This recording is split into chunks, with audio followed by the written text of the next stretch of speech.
demonstrasi akan bergerak sejak pagi. Demo 28 Agustus ini diperkirakan dihadiri 10.000 buruh dan berikut 6 tuntutan masa buruh demo 28 Agustus tahun 2025. Selamat datang di Dermaha Official bersama saya Renus Pratomohak. Buruh akan menggelar demonstrasi secara serentak di seluruh provinsi Indonesia, termasuk di Jakarta hari ini pada tanggal 28 Agustus tahun 2025. Aksi buruh akan dipusatkan di Istana Negara dan gedung DPR RI. Dan untuk demo kali ini, buruh membawa 6 tuntutan. Dan berikut adalah fakta-fakta dari demo hari ini. Masa demonstrasi akan bergerak sejak pagi. Demo 28 Agustus ini diperkirakan dihadiri 10.000 buruh dari Karawang, Bogor, Bekasi, Depok, Tangerang, dan Jakarta.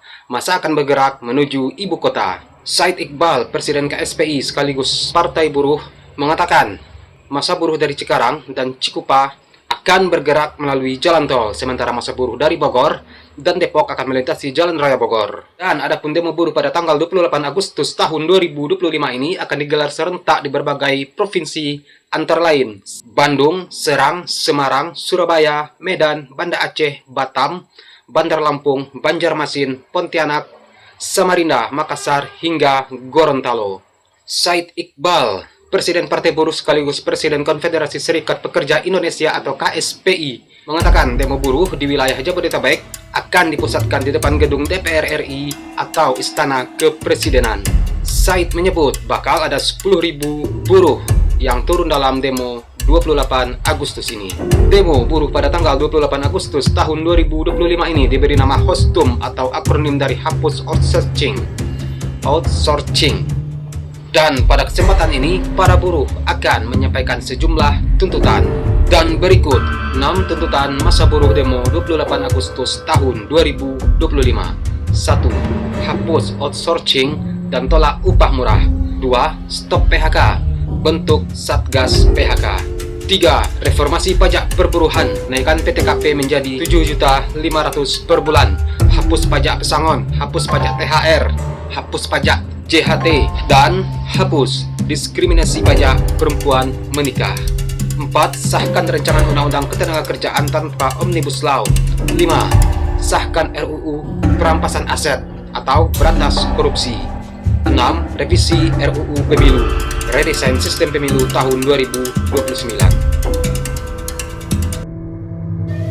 Ditlantas Metro Jaya juga menjelaskan bahwa rekayasa lalu lintas akan dilakukan secara situasional. Rekayasa lalu lintas dilakukan dengan melihat kondisi dan situasi di lapangan.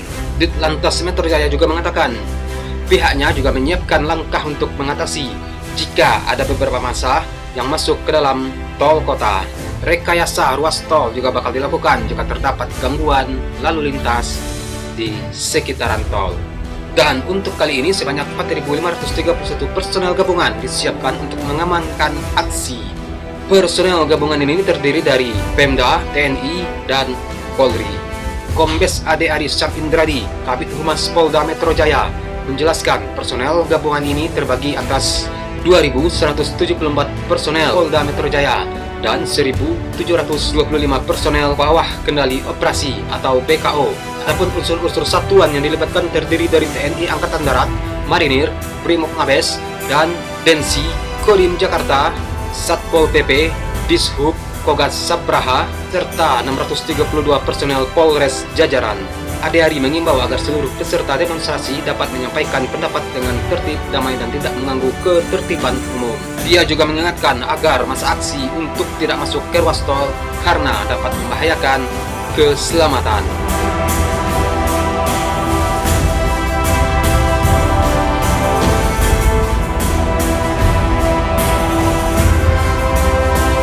Oke, itulah berita sekitar demo hari ini. Semoga demo untuk tanggal 28 Agustus ini berjalan lancar dan baik-baik saja. Tapi biasanya kalau di Indonesia ini, kalau demo besar-besaran ini, kalau udah demonya udah di gedung DPR, udah di depan Istana Negara, kalau udah puluhan ribu masanya itu